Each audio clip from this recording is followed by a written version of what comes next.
Hello friend, welcome back to my channel. আরও একটা নতুন ভিডিওতে সবাইকে স্বাগত।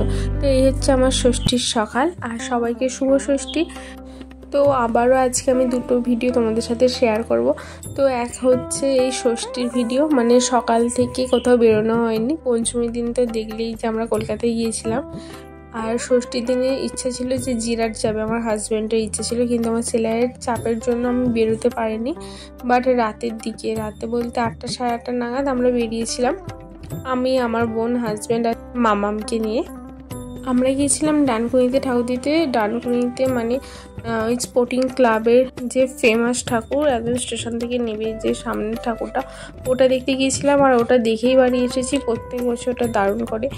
আর এই যে ইনি মানে প্যান্ডেলে গিয়ে হাজার তার কোয়েশ্চেন, কেন অতগুলো হাত, কেন দুষ্টু লোকটাকে মারছে। আর এই যে ঠাকুরের প্রতি ভক্তি দেখে মনটা ভরে যায়। যাই হোক, তার কোয়েশনের উত্তর দিতে দিতে তো আমি পাগল। আর এদিকে বাইরে বেরিয়ে দেখি এত মেলা, আর আমার মেয়ে বলে এই কিনবো ওই কিনবো। যাই হোক, তাকে ভুলিয়ে ভালিয়ে ওই ঠাকুরটা দেখে ব্যাক করেছিলাম। তো প্যান্ডেলটা তো খুবই সুন্দর করেছিল, প্রত্যেক বছরের মতো, মানে চোখ ধাঁধানো প্যান্ডেল ছিল এটা। যাই হোক, আমার মেয়ে খুব হ্যাপি হয়েছে ওখানে গিয়ে, তার সময় কাটলো ভালোই। তো এই হচ্ছে আমাদের ষষ্ঠীর দিনের ভিডিও, কেমন হয়েছে জানিও। আর নেক্সট হচ্ছে আমাদের সপ্তমী। তো আমরা সপ্তমীতে, এটা আগে থাকতে প্ল্যান থাকে আমাদের, মানে আমার বিয়ের পর থেকে প্ল্যানটা, যে সপ্তমীতে আমরা বাপি মায়েদের সাথে একসাথে সবাই মিলে শ্রীরামপুর, শেওড়াফুলি মায়ের সেদিকে ঠাকুরগুলো দেখবো। তো সেরকমই প্রত্যেক বছর মতো এবছর আমরা বেরিয়ে পড়েছিলাম। তো বাপি মা একটু আগে বেরিয়েছিল আর আমরা একটু লেটে বেরিয়েছিলাম। তো যাই হোক, এদিকেও প্যান্ডেলগুলো খুব সুন্দর করে। আর এই প্যান্ডেলটা একটু আকর্ষণীয় ছিল, কারণ এখানে একটু ভূতের সিনারি ছিল। তো আমার মেয়ে তো বেশ একটু ভয়ও পেয়েছে, আবার খুব আনন্দ হয়েছে তার।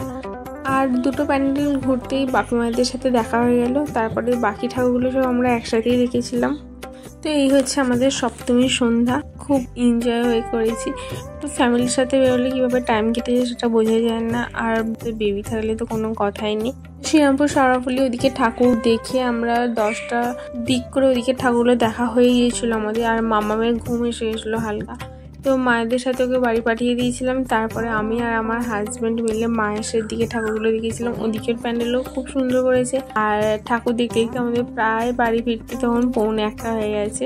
যেহেতু মামাম ঘুমিয়ে পড়েছিল, তাই কোনো অসুবিধা হয়নি। তো এইভাবে আমাদের সপ্তমীটা সুন্দরভাবে কাটলো। তোমাদের কেমন লাগলো ভিডিওটা অবশ্যই কমেন্ট করে জানিও, আর কারা কারা গিয়েছিলে সেটাও জানিও। আর তোমাদের সপ্তমীটা কোথায় কীভাবে কাটলো সেটাও কিন্তু কমেন্টে জানিও। আর এবারে সেলাইয়ের চাপে আমি আমার নিজের ড্রেস সেলাই করতে পারিনি। যেদিন যেটা পরে বেরোচ্ছি সেদিন সেই মুহূর্তে সেলাই করে পরে বেরোতে হচ্ছে। তো সপ্তমীর দিন সেটুকুও সুযোগ হয়নি আমার। তো এইভাবে আমার সপ্তমী কেটে গেল।